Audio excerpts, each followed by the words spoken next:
Inicialmente, bom dia a todos e a todas. Quero, evidentemente, aqui nesse primeiro momento da minha fala, agradecer imensamente a organização do evento, né, a pessoa da Léa. Viu, Léa? Muito obrigado pelo convite. Nós, do DIEESE, estamos sempre à disposição. Para quem não conhece o DIEESE, Departamento Intersindical de Estatística e Estudos Socioeconômicos, é um órgão criado e mantido pelo movimento sindical, um órgão que completou em 2015 60 anos, não é uma entidade longeva, nós temos aí uma trajetória longa, muitos de vocês talvez conheçam pelas pesquisas que nós elaboramos, e pelo conjunto de informações que a gente municia o movimento sindical, e por que não dizer a própria sociedade, a respeito do que está acontecendo com o país e, sobretudo, com a classe trabalhadora. Então, nessa empreitada, que não é fácil, a gente elabora muitos estudos com o intuito justamente disso, de estar aqui municiando as entidades sindicais e a sociedade para os debates que estão sendo volta e meia colocados. Percebe-se, na fala da Léa, que muitos desafios estão aí colocados, muitos.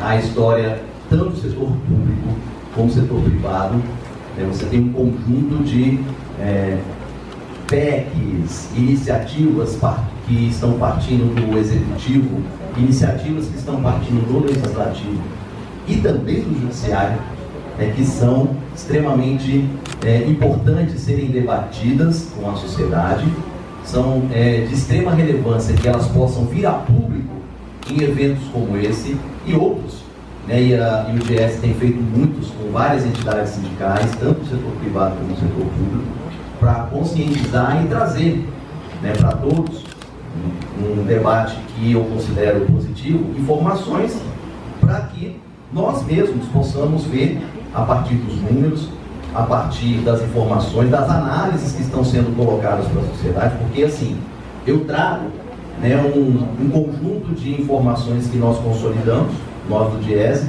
Eu até sugiro, pessoal, que caso vocês queiram ter acesso, por exemplo, a esse material em forma de texto, caso vocês queiram ler a nota técnica, ela está na nossa página www.diese.org.br.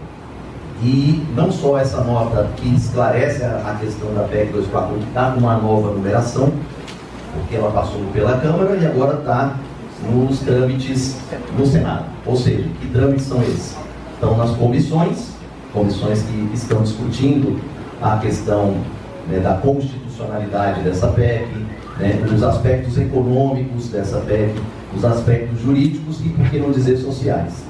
Então, muitas audiências públicas estão acontecendo com o propósito de que essa PEC também ela possa ser trazida para a sociedade dar as suas sugestões, verificar o que a PEC contém e, claro, eu acho que com o propósito, como é o objetivo de uma audiência pública, como todas as outras que acontecem, a ideia é sempre trazer para a sociedade, quer dizer, as comissões têm essa tarefa de colocar para a sociedade as mudanças que estão em andamento para que a sociedade também possa opinar a respeito dessas questões.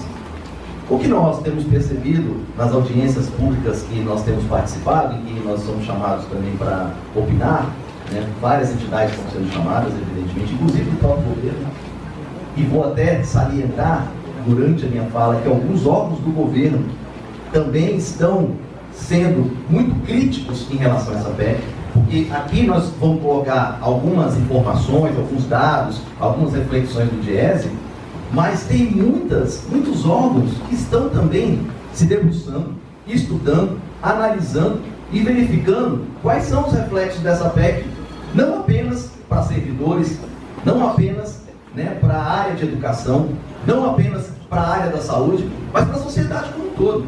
Porque a PEC, sem dúvida alguma, e não é apenas a PEC, conforme eu vou salientar durante a minha fala, tem outros conjuntos de propostas que estão sendo apresentadas que estão muito vinculadas também com a PEC e que não são de conhecimento ou a sociedade acaba deixando passar batida essas informações, como é o caso da DRU, que muitos de vocês talvez nem conheçam, mas eu vou explicar, que acaba aumentando o limite de liberação de recursos para o governo usar como quiser, tanto na área da saúde como na área da educação. E um outro que vocês devem ter acompanhado, que foi o refinanciamento das dívidas dos estados, que também faz parte de um projeto que tem muita vinculação com essa tal da PEC 241. Por isso, pessoal, eu acho, nessa fala inicial de agradecimento, agradecendo mais uma vez a ideia e ao mesmo tempo o convite, quero engrandecer esse evento na qual nós temos participado, que tem esse objetivo, de esclarecer o público presente, trazer algumas informações, algumas reflexões, porque o tema realmente é polêmico. E eu vou explicar o porquê que o tema é tão polêmico, tendo em vista que ele acaba, o governo, estrategicamente, ele acaba trazendo a sociedade para esse debate de uma forma que eu acho muito ousada e, ao mesmo tempo, como é que a gente pode dizer o termo, provocativa. Vou até explicar essa fala minha, que é o seguinte, e explicarei com mais detalhes na minha exposição. O governo, ele está tentando comparar o orçamento público com o orçamento doméstico. Ele está trazendo a sociedade para o debate, colocando para a sociedade que é muito importante que o governo faça o seu dever de casa, e que esse dever de casa ele é muito fácil porque as pessoas fazem seus orçamentos domésticos nas suas residências, e isso não é tão difícil ser feito segundo as alegações do governo, que é uma estratégia, evidentemente, de tentar chamar a sociedade para a defesa da PEC. Mas nós sabemos, pessoal, que o orçamento público ele tem uma dimensão totalmente diferente de um orçamento familiar. Você tem algumas especificidades, você tem alguns detalhes, você tem algumas contas que estão no orçamento público, que comprometem, evidentemente, também as contas públicas, que estão totalmente, e são diferentes de um orçamento doméstico. Vocês já devem ter ouvido falar dos juros da dívida, por exemplo. Títulos públicos que são emitidos no mercado. Famílias não fazem isso. E o governo tem esse instrumento de colocar títulos públicos no mercado para fazer dinheiro. Porque quando ele emite títulos, por intermédio da sua política fiscal, ele está arrecadando recursos, mas tem que pagar por esses títulos que ele emitiu no mercado. Esse mecanismo não existe no orçamento doméstico. É uma peça inerente ao orçamento público. E claro, a gente percebe que o orçamento público também tem uma série de especificidades, uma série de leis, uma série de regulamentos que são típicos, próprios do orçamento público e diferentes, claro, do orçamento doméstico. Então, nessa fala inicial, eu gostaria, mais uma vez, de reforçar a necessidade de estarmos sempre, e o DIESE se dispõe a isso, nós temos feito várias atividades com esse propósito, de esclarecer e trazer alguns elementos para essa reflexão, não só da PEC, como também das mudanças que estão sendo pretendidas, e que afetarão o trabalhador daqui para frente. Bom, feita essa fala inicial, eu gostaria de pedir permissão ao público para falar aqui de baixo, para eu manusear aqui o computador, e também explicar que, como eu vou trazer muitas informações, números, eu também não gosto muito dessa história de slides, mas como tem muitos dados, muitos gráficos, algumas tabelas, então isso aqui, que é os slides que eu montei para essa apresentação, permite que vocês não só apenas acompanhem o meu raciocínio, mas também possam acompanhar as informações que eu trouxe para ajudar nessa reflexão, nesse debate. Então eu gostaria de fazer essa exposição aqui na parte de baixo, pedir permissão a todos que eu... Bom, então qual é... Primeiro, eu acho que é importante salientar o intuito, o contexto que essa PEC ela está inserida. Acho que melhorou, né, pessoal? Melhor. Melhor. Eu acho que no primeiro momento, eu vou tentar ser breve aqui na minha exposição para permitir um maior debate, uma interação com vocês, mas eu acho que o ponto central e inicial dessa minha exposição é o próprio nome. PEC. O que é PEC? Projeto emenda constitucional. Uma emenda constitucional quer dizer o seguinte: ela vai ser inserida na Constituição Federal. Inserida. Outros projetos que já foram apresentados têm a característica de ser apreciado pelo Congresso e, se aprovado, ele vai se tornar um projeto de lei como outro qualquer. Aqui não. Aqui a pretensão é mais ousada ainda. Por isso, a preocupação de se debater esse tema. Primeiro, pelo fato de ser algo que estará na Constituição. Segundo, aí vocês podem me dizer, ela vai poder ser mudada, Max. Sim, ela vai poder ser mudada daqui a 10 anos. Vixe, Max, e quanto tempo vai durar isso? 20 anos. 20 anos a PEC propõe para que se estabeleça um nome que eu vou passar ali para vocês daqui a pouco, para o país daqui para frente. E outra, nós veremos que com as mudanças que ocorreram nesse trâmite, Congresso, Câmara e Senado, a forma que essa alteração ela poderá acontecer daqui a 10 anos é de iniciativa do presidente, e uma única vez. Uma única vez ela pode ser mudada. Quer dizer, então, é algo que chama a atenção já pela própria denominação. Ser uma emenda à Constituição que vai compor os atos, aquela parte final ali da Constituição, com os artigos 105 em diante. Bom, qual é o contexto, ou seja, o que o governo tem trabalhado para reforçar a necessidade dessa PEC? Aqui, pessoal, é o que o governo fala. Aqui é o que o governo tenta passar para a sociedade, qual é a pretensão, o objetivo desse projeto. Segundo o governo, a ideia leva em consideração aqueles 3 elementos que estão ali grifados. Primeiro, ele diz que houve um desequilíbrio das contas públicas nos últimos anos, e a gente vai mostrar que isso, de fato, se nós pegarmos um retrospecto mais amplo e não apenas restrito, como o governo trabalha, isso não aconteceu na prática. Aqueles outros 3 elementos, de fato, realmente aconteceram. Houve um desempenho ruim da produção nacional, que é sinalizado pelo indicador chamado PIB, acho que todos devem conhecer. O Produto Interno Bruto é a produção do país, tudo que é produzido em termos de bens e serviços é sinalizado por esse indicador chamado Produto Interno Bruto. É bem verdade que nos últimos 2 anos o Brasil vem capengando em termos de crescimento. No ano passado o país retrocedeu 3% e a perspectiva é que isso aconteça no ano de 2016. Mas o que a gente percebe é que houve, e que contribuiu para esse retrocesso do PIB nos últimos anos, é justamente a queda da arrecadação. A queda da arrecadação, ela realmente aconteceu, e o governo, ele sinaliza para a sociedade que essa PEC é necessária para reduzir o endividamento público. Segundo o governo, houve uma elevação da dívida pública. O que é dívida pública? É quando o governo deve, sobretudo com os títulos que ele emitiu.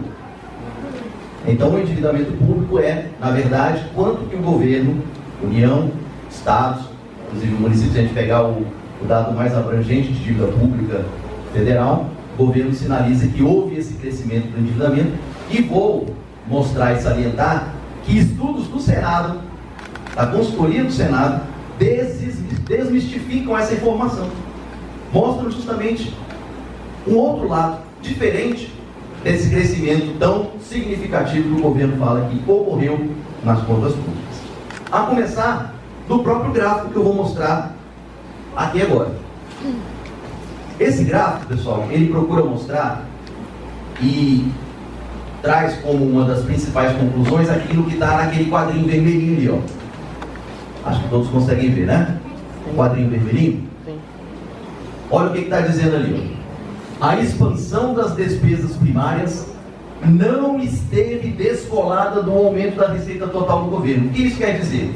Isso quer dizer o contrário do que o governo está falando. Ele está dizendo que houve um aumento explosivo das despesas nos últimos anos.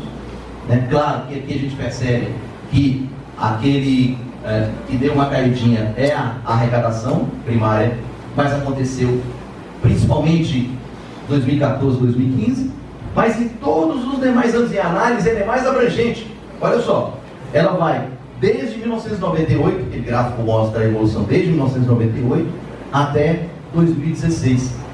Qual é a conclusão desse gráfico?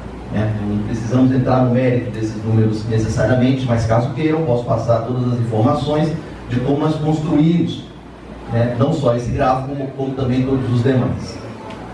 O importante é salientar que as despesas, diferentemente do que o governo vem tentando passar para a sociedade, ela não descolou do que aconteceu com não só a arrecadação pública, em termos de desempenho, trajetória, mas também em relação à variação do crescimento do país, em relação à própria inflação medida pelo IPCA. Então, o governo tenta passar uma ideia de que as despesas elas estão bem superiores, inclusive do ponto de vista da sua evolução, em relação aos outros indicadores da economia como um todo. Seja o crescimento, seja a questão da arrecadação pública, seja em relação à própria inflação, e o número, e também aquela trajetória dos gráficos mostra justamente o contrário. Que as despesas, elas praticamente acompanharam a evolução da arrecadação, do crescimento, da inflação. Então todas elas desmistificam essa ideia tentada passar pelo governo para a sociedade. Um outro dado que também esteve presente no slide anterior é que o governo fala que houve uma explosão do endividamento público brasileiro. Tem um indicador que mostra isso.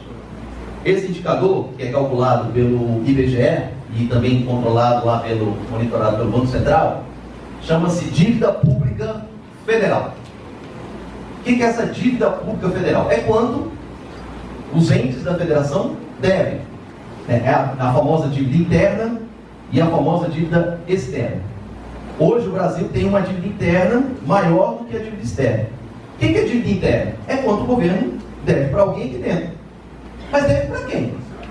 Deve para quem? Para quem o governo deve? Claro, deve para as despesas que ele faz, para as licitações que ele efetua, para as compras que ele efetua, para os servidores que ele paga, mas principalmente ele deve para o mercado financeiro. Deve para o mercado financeiro porque ele tem um instrumento chamado emissão de títulos públicos, que eu havia mencionado na minha fala inicial.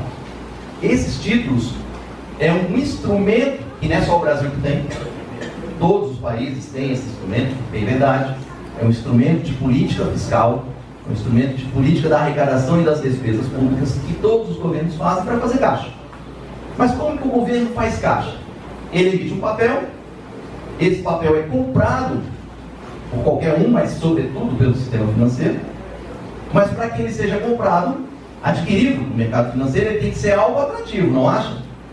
O governo, para vender esses títulos, tem que ser extremamente atrativo.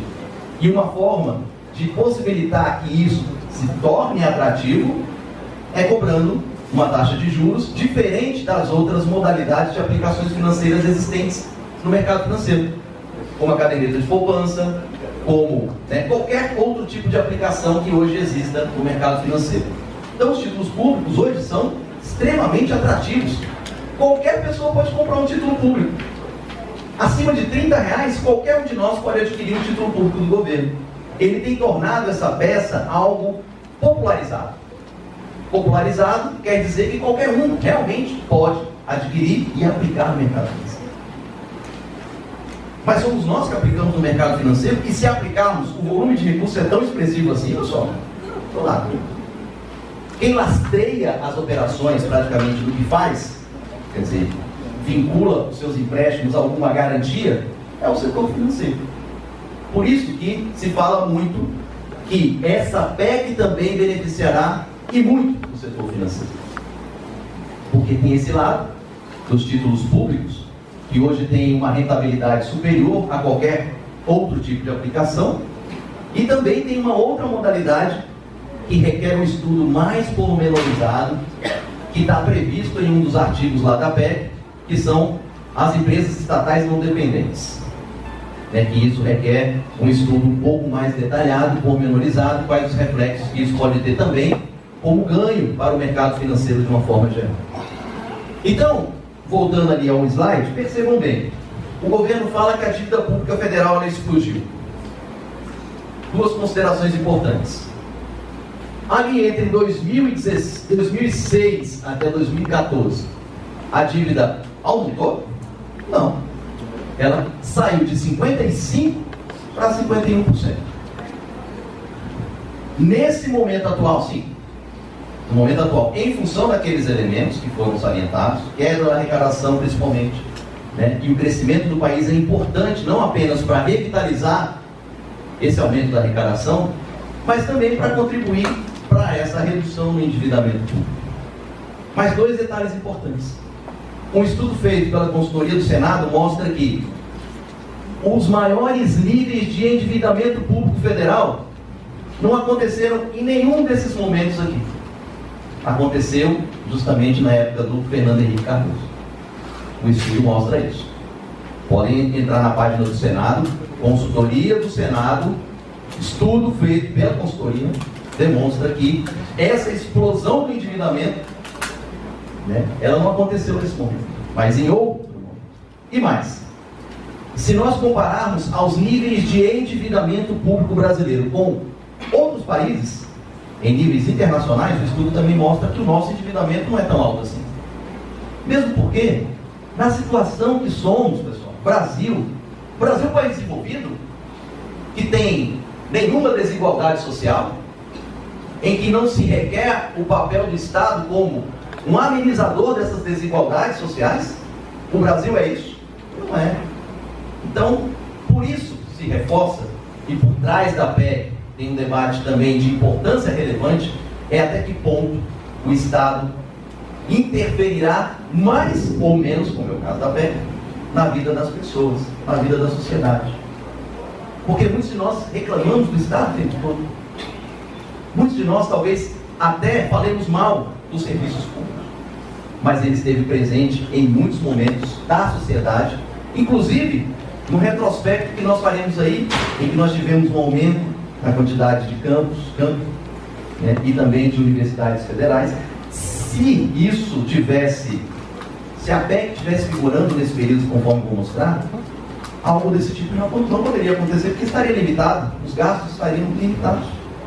E a gente percebe que os reflexos realmente são danosos para várias áreas, né? Várias áreas aí da condução das políticas sociais e públicas do país. Bom, um outro detalhe importante, para tentar desmistificar os números que o governo vem apresentando, e o comportamento das despesas, que ele disse que explodiu. Então vamos lá, vamos ver quais os que aumentaram realmente de fato. Ali tem um conjunto de 4 informações, para não cansá-los muito, 4 informações consideradas as grandes despesas públicas no orçamento público. A previdenciária, as despesas discricionárias, que são as despesas que os órgãos têm para manter a máquina funcionando, pessoal em cargos sociais, gasto com servidores, e olha, juros nominais, que é isso que a gente tem conversado. Aquele que despontou ali em 6,7%, e aumentou principalmente de 2012 a 2015, é justamente o salto que os juros tiveram nos últimos anos. O governo gasta hoje em torno de quase 7% de tudo o que produz com pagamento de juros. Vou falar isso em números, em reais.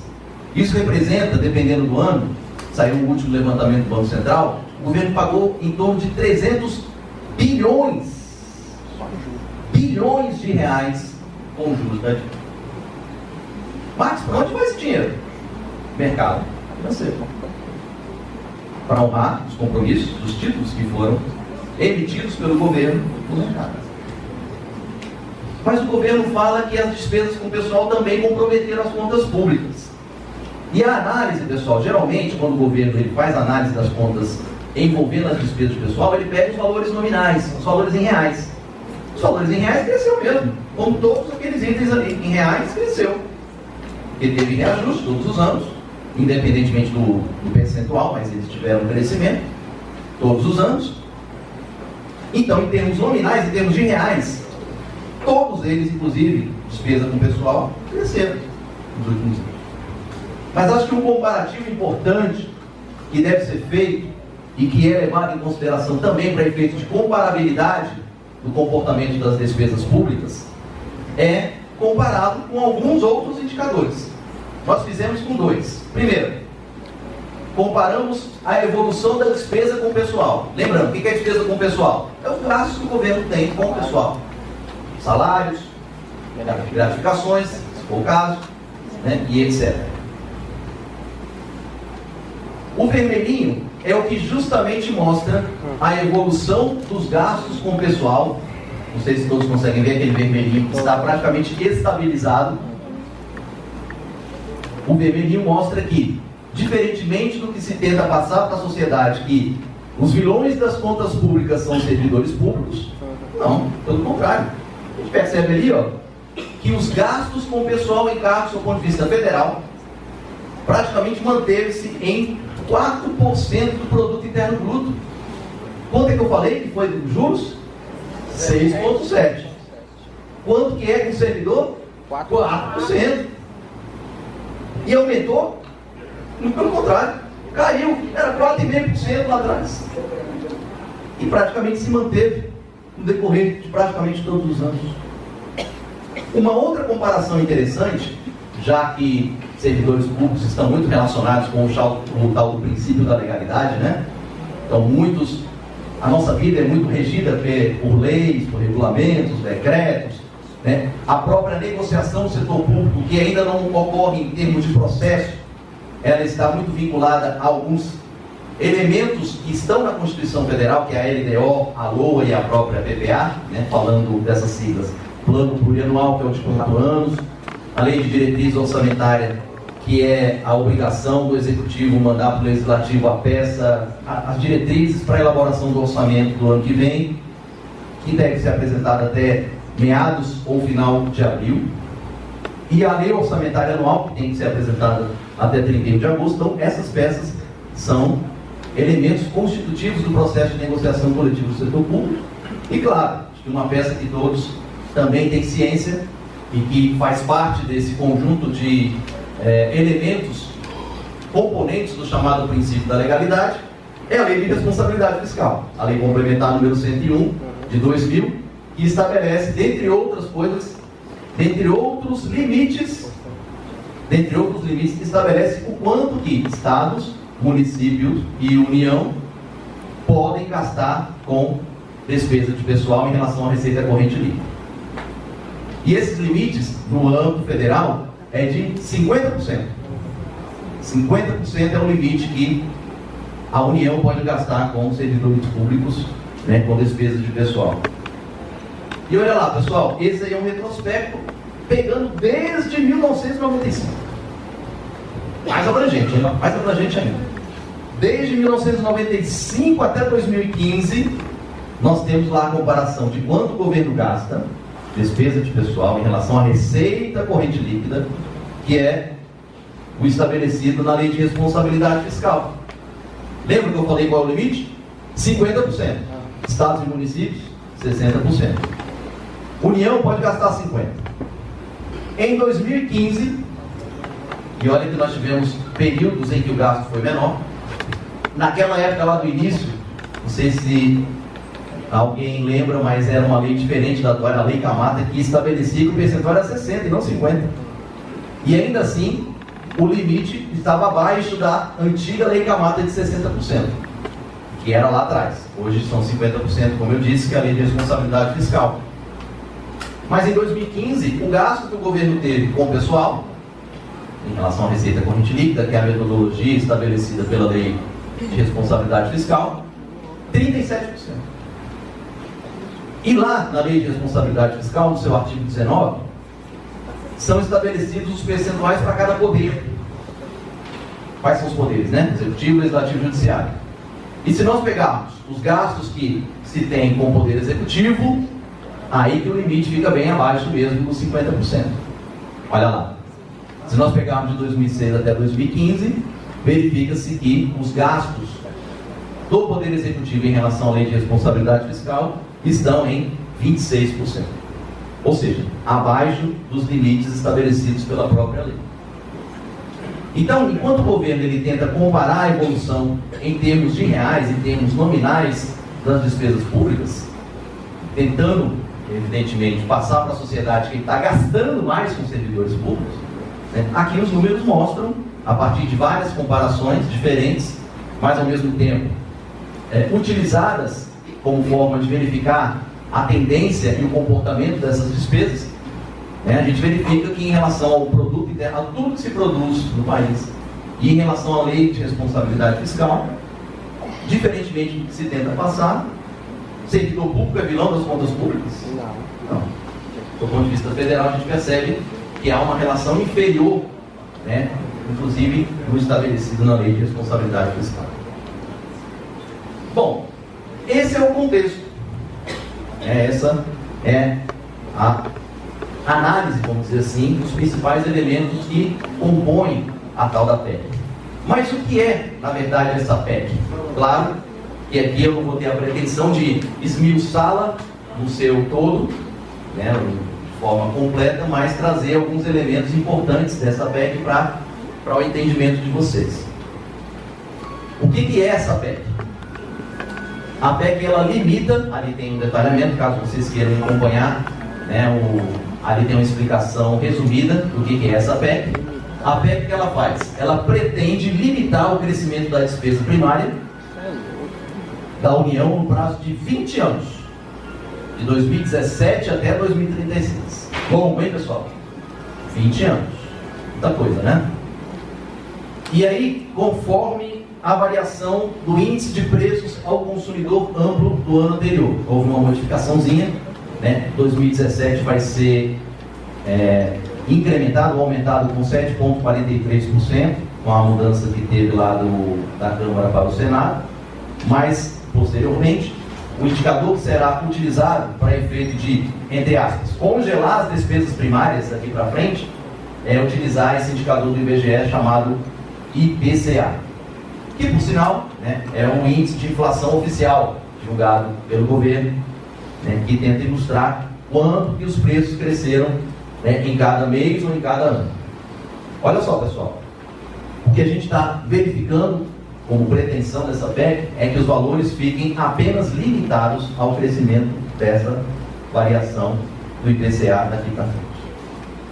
2017, como eu disse, em torno de 7%.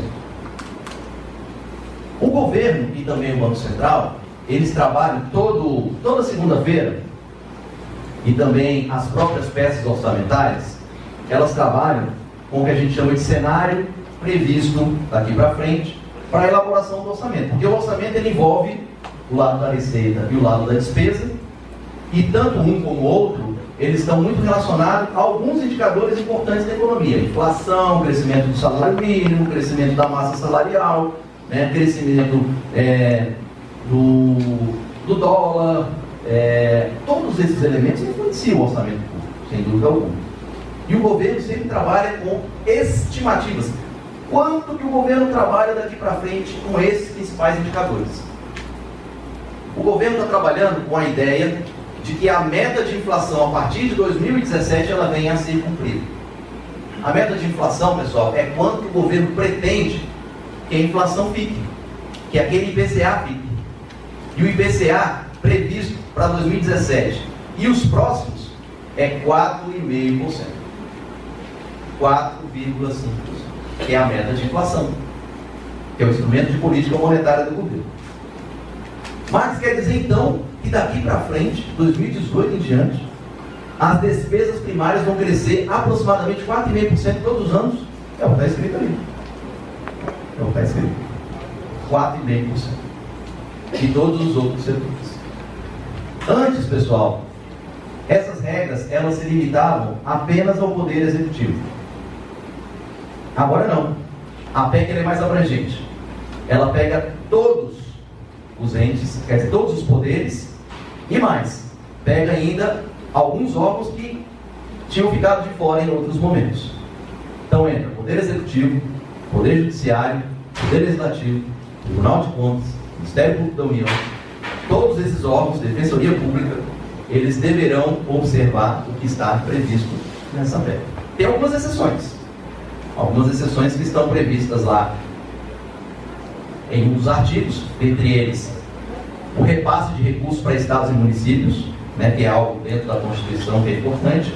O governo, quer dizer, o orçamento público acaba também sendo uma forma para fazer vez ao chamado Pacto Federativo. Há algo estabelecido na Constituição que há o repasse para estados e municípios via orçamento público, que é o Fundo de Participação dos Estados e Fundo de Participação dos Municípios, cuja composição desses valores ela tem a ver justamente com o que o governo federal arrecada. Agora, né, esse método ele poderá ser revisto. Esse dos 20 anos, congelado, digamos assim, pela inflação no mês anterior. O governo ele poderá rever essa iniciativa daqui a 10 anos. Estamos em 2016, então quando é que isso poderá ser revisto? 2026. 2026. E mais, por iniciativa exclusiva do Poder Executivo, da Presidência da República. E uma vez só, que é o que está previsto no artigo. Vejam, né, a importância que isso tem de ser debatido junto à sociedade. São mudanças extremamente, né, danosas, vamos dizer assim, porque nós faremos aqui alguma análise dos números, né, e vocês verão que há alguns aspectos danosos para as contas públicas, conforme nós veremos. Claro, pessoal, aí muitos de vocês talvez até se perguntem, puxa, mas não há necessidade do governo sempre estar revendo suas contas o tempo todo? Concordo. Concordo. Agora, será que a forma deveria ser essa necessariamente? Será que não poderia mexer, inclusive, na arrecadação? É polêmico. É polêmico, mas poderia mexer na arrecadação? Sim. O governo hoje, por exemplo, ele tributa muito. A tributação no Brasil, hoje, comparado a outros países, é em torno de 33% a 36% do que se arrecada, ou se produz, 36% do PIB. É uma arrecadação alta, sem muita contrapartida, evidentemente, né? Porque a sociedade sempre, e com razão, reclama da falta de alguns serviços essenciais para, né, a boa condução das políticas do governo. Mas são números que impressionam pelo lado das características de grande parte dos tributos que hoje nós temos. Nem todos os tributos que são arrecadados, eles são progressivos. Quem são progressivos? Depende da capacidade de pagamento dos seus, né, contribuintes, proporcionalmente à sua renda, ao seu patrimônio e etc. O que a gente verifica é uma alta regressividade dos nossos tributos. Todos nós aqui pagamos tributos, direta ou indiretamente. Indiretamente a gente nem pensa que está pagando, mas tudo o que nós consumimos, nós estamos pagando tributo. E um dos principais, que é regressivo, chama-se ICMS. Tudo que nós pagamos, né, o ICMS tem uma alta carga de regressividade. Ou seja, não é proporcional à quantidade de renda que a pessoa tenha para adquirir aquele tipo de produto. E mais, vocês sabiam que lanchas, iates e helicópteros não pagam IPVA? Impressionante, né? São essas mazelas, esses problemas da estrutura tributária que requer, talvez até, né, uma participação também da sociedade no intuito de, isso não sou eu que estou dizendo, é o Sindicato Nacional dos Auditores Fiscais da Receita Federal que fizeram uma análise da tributação no Brasil e detectou que grande parte dos bens que são dos ricos não são tão classe trabalhadora. Bom, aí tem um outro detalhe. E se descumprir a PEC? Se o órgão chegar e falar assim, não, eu tenho minha autonomia, eu vou descumprir a PEC. Aí, olha lá a quantidade de itens que o órgão não poderá fazer caso descumpra a PEC 241. Entre eles, os vários que estão ali no artigo, realização de concurso público é um deles. Não poderá realizar concurso público. não poderá alterar a estrutura de carreira que implique aumento de despesa. O que é isso? É ajuste. Mudança na carreira e discussão de plano de carreira. Não poderá criar cargo, emprego ou função que implique aumento de despesas. Proíbe novas concessões e ampliação de benefícios e também da chamada renúncia tributária. Ou seja, então quem porventura vier a descumprir os limites estabelecidos pela ANPEC ainda tem que honrar com essas questões aí. O descumprimento levará os órgãos a não poderem efetuar todos esses elementos e mais alguns que estão acrescidos. A 55 traz alguns elementos a mais que não poderão ser, que são observados para efeito do limite. Bom, falamos do que é, contextualizamos, trouxemos alguns detalhamentos. Agora, vamos fazer o seguinte exercício. E se a PEC, ela viesse a estar vigorando por um certo período?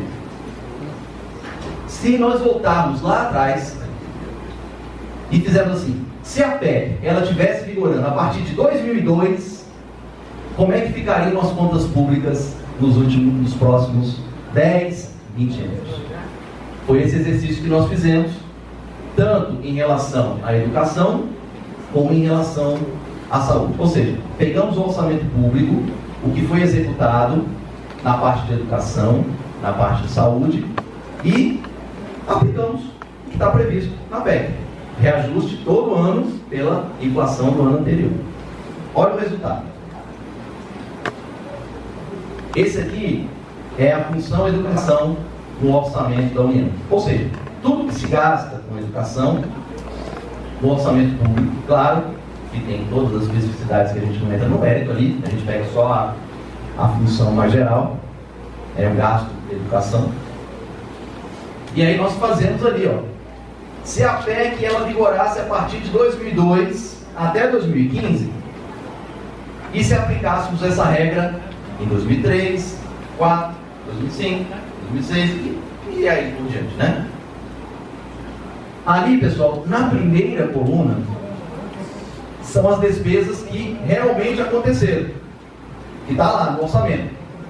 O orçamento gastou, de 2002 até 2015, 802 bilhões de reais nessa função chamada educação. Isso foi o que efetivamente aconteceu na prática. Agora, se nós aplicássemos a regra, nesse mesmo período, o gasto com a educação ele cairia de 802 bilhões para 424 bilhões. Ou seja, deixaria de ser investido nesse intervalo de tempo na função educação, aí nos mais variados projetos, evidentemente, nas mais variadas funções dentro do orçamento, em torno de 377 bilhões deixaria de ser investido na área da educação. É um volume expressivo. Representa em torno de 47% a menos do que se gastou efetivamente com a educação. Nesse intervalo de tempo, pode-se dizer que a educação melhorou significativamente? Não, tiveram algumas iniciativas no intuito de tentar melhorar a educação. Mas imagine, essas iniciativas que ocorreram nesse intervalo de tempo, elas ocorreriam se a PEC ela estivesse viva? Teria recurso que viabilizasse justamente essas pretensões de melhoria da educação nesse intervalo de tempo, tendo em vista que você deixaria de aplicar na educação 377 bilhões ao invés de 377 a mais. Então são esses dados que são importantes para a nossa reflexão. Fazendo um retrospecto, isso nos coloca para pensar como pode ser daqui para frente. É ou não é? Analisando para trás mente, é uma forma de nós verificarmos o que pode vir a acontecer daqui para frente, com o orçamento público e com os recursos que vão ser canalizados não apenas para a educação, mas também para um outro item que nós analisamos, que foi a saúde. A função saúde na União, houve uma execução orçamentária nesse período de 2002 até 2015, na ordem de mais de R$1 trilhão. Ali, pessoal, é R$1 trilhão, volume de recursos expressivo que foi direcionado para as contas públicas nesse intervalo de tempo, de 2002 até 2015, de mais de R$1 trilhão. Se a regra da PEC ela fosse observada nesse mesmo intervalo de tempo, de 2002 até 2015, o volume de recursos, ao invés de R$1 trilhão, seria de 816 bilhões de reais, o que representaria em torno de quase 300 bilhões a menos para a saúde. 300 a menos. Ou seja, entre 2002 até 2015, nós teríamos um volume 27% menor de recursos que seria direcionado para a função saúde dentro do orçamento público. O que eu acho, pelos próprios números, bastante representativos esses números. Ah, mas isso aí é análise do DIEESE, que é um órgão do movimento sindical. Tá bom. Entre na página do IPEA e vocês verão alguns estudos, até mais pormenorizados, do ponto de vista até, acho que de algumas funções, tanto na área de educação como saúde, mostrando essas mesmas tendências, essas mesmas conclusões, de que o volume de recursos que será repassado para algumas áreas fundamentais da sociedade serão comprometidos. Saiu um estudo da FGV, Fundação Getúlio Vargas, que não é um órgão do governo, evidentemente, mas é um órgão que tem uma vinculação muito forte com a iniciativa privada e efetua alguns trabalhos também para o governo. O técnico foi chamado a atenção, evidentemente, porque ele mostrou o seguinte: o salário mínimo hoje é quanto? 880. Se a PEC ela vigorasse para o salário mínimo, porque é o seguinte, o salário mínimo não é utilizado como elemento da Previdência Social? Não é uma despesa da Previdência? É uma despesa da Previdência. Porque grande parte daqueles que estão no regime geral da Previdência Social ganham quanto? Um salário mínimo. E o salário mínimo hoje, fruto do movimento sindical ter debatido e estabelecido uma regra para o salário mínimo, ele hoje tem uma regra estabelecida que é salário reajustado todo ano pela inflação mais o crescimento do PIB. E com essa regra, que acaba sendo um instrumento importante de distribuição de renda, porque o Brasil tem suas especificidades, sobretudo em relação às suas mazelas sociais, e o salário mínimo, de certa forma, tenta cumprir esse lado distributivista do Estado. O ganho real, acima da inflação do salário mínimo nos últimos anos, foi de 70%. 70%. Se a regra da PEC valesse para o reajuste do salário mínimo, hoje esse mesmo salário mínimo, que é R$ 880, ele valeria em torno de R$ 550. 550. E a Fundação Getúlio Vargas foi a público, colocou na primeira capa de jornal que não, o estudo foi uma análise feita por um técnico que tirou as suas próprias conclusões e não é a posição da instituição. Mas o número, ele impressiona. Impressiona tendo em vista que o salário mínimo, acaba sendo também um elemento constitutivo das despesas primárias do governo. E pode, de certo modo, também ser comprometido também em relação à sua evolução e aos seus critérios. Bom, o que eu queria salientar rapidamente, porque eu acabei me estendendo, é um tema que acaba empolgando o seu ponto de vista de querermos passar muitas informações, mas eu vou tentar, nesses últimos 10 minutinhos, bem rapidinho, pessoal, para não cansá-los muito, eu queria vincular essa PEC com algumas outras medidas que também estão em andamento e que também são preocupantes. A primeira delas é que a própria Lei de Diretrizes Orçamentárias de 2017, se não tivesse a PEC, traria um instrumento para limitar despesas. E aí comporia o que o governo está chamando aí desse novo regime fiscal. Uma outra é esse PLP, não é PEC, mas é PLP 257, que acho que no Senado está com essa numeração 54. Mas o importante é entendermos o conteúdo. Esse aí, pessoal, é um projeto que estabelece o refinanciamento das dívidas dos estados. E que o refinanciamento das dívidas dos estados também tem a ver conosco. É simples, né? Se o governo ele aderir aos descontos que estão sendo possibilitados pela União por parte dos estados para com a União, que são os endividamentos que o estado tem com a União, se o estado ele topar, opa, vou refinanciar minha dívida com a União. Se ele topar, aí um dos instrumentos que os estados também deverão utilizar para o controle das suas finanças públicas, qual é? A PEC 241. Ou seja, então a gente pensa que a PEC se limita apenas à esfera nacional, à esfera federal.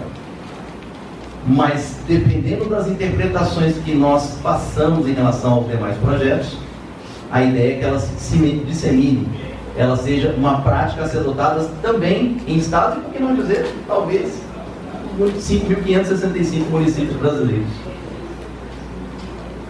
A outra, que também muitos de vocês talvez não conheçam, vão passar a conhecer agora, é um pouquinho mais complicada, mas ela vem agindo no nosso orçamento público desde o Itamar Franco.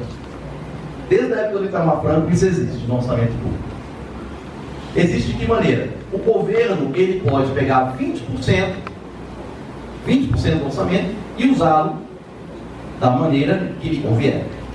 Inclusive para gerar superávit primário, que foi uma das principais formas de utilização desse recurso no passado. O nome desse mecanismo chama-se DRU, desvinculação, conforme o próprio nome diz, desvincular de algo que existe, desvinculação da receita da União. Qual o detalhe em relação a essa PEC? Muda para pior, claro, né? As mudanças têm vindo, de certo modo, sempre para pior. Primeiro, lembra que eu falei qual era o percentual que o governo podia usar? Quanto? 20. Por essa PEC, vai aumentar para 30. O governo vai ter liberdade para usar 30% dos recursos do orçamento. Antes era 20. Qual o prazo? Antes, a cada 4 anos, isso tinha que ser discutido com a sociedade. Tinha que ir lá no Congresso, falar, a importância da DRU, aí o governo falando, né? É importante porque a DRU, cada 4 anos, o governo ia lá para tentar convencer os nossos representantes da importância desse instrumento chamado DRU. Agora o prazo aumentou de 4 para 7 anos. E mais, ampliou o que já existe na União para estados e também municípios. Estados e municípios também vão ter as mesmas regras de utilizar recursos de uma forma livre, ou de 30% dos seus recursos. Com isso, pessoal, nesses últimos 5 minutos, para não cansá-los muito, eu queria fazer algumas considerações mais gerais e finais a respeito dessa PEC. Já foi dito, acho que já foi mencionado, a mesa, nas duas falações que foram feitas, já reforçou que a PEC, ela, além de todos esses elementos que foram colocados, acaba se constituindo em uma reforma do Estado.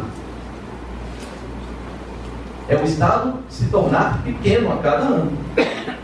É o Estado e todas as suas funções se tornar cada vez menos presente na vida da sociedade. É a iniciativa privada, de repente, ocupar esses espaços. Ocupar esses espaços que o Estado deixará de exercer essas funções. Vou fazer uma reflexão crítica. O setor privado, ele distribui renda de forma justa? Será que faz isso? Não, tanto que desde os idos, das teorias aí que a gente lê nos livros, que coube ao Estado desempenhar, de certo modo, esse papel distributivista, de distribuir renda. E um dos instrumentos, sem entrar no mérito da questão, que a gente pode até fazer um longo debate a respeito disso, e disponho a até vir aqui para tratarmos desse assunto, que é a política tributária, que é polêmica, tem vários pontos importantes, mas essa é uma forma que o governo, de certa forma, intervém com sua característica de tentar distribuir renda. Porque, bem ou mal, a iniciativa privada, ela tem um objetivo. Qual é o objetivo da iniciativa privada, sobretudo? É o de quê? De obter lucro. Não é mesmo? A sociedade, ela demanda por uma série de bens e serviços. A iniciativa privada se dispõe a atender essas demandas, mas a um preço.